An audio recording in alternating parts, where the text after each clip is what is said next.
மயிலிருந்து கொடி எடுத்து உலக ஆள வந்த தமிழ் வீரனே.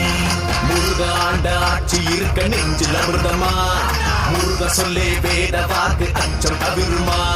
பழனி முருக பார்க்க வரவே படை எடுத்தோம், விட்டுக்கோ முருக ஆட்சி தம் பெருமையே. சுவாமி மலையனே வேலேந்திவா, தனியை வேலவா, குறைகள் தீர்க்கவா, குறைகள் தீர்க்கவா. சரவண பவா,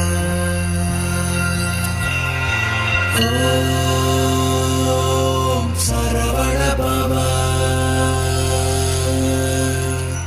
அண்டர் பதி குடியேற மண்ட சுரருமாற அண்டர் மனமகிழ் மீற வருளாலே. அந்தரியுரனோடு சங்கரனு மகிழ் கூற ஐங்கரனு மயாளும் மகிழ்வாக. மண்டலமும் முனிவோரு மெண்டிசையிலுளவேறு மஞ்சினனு மயனாறு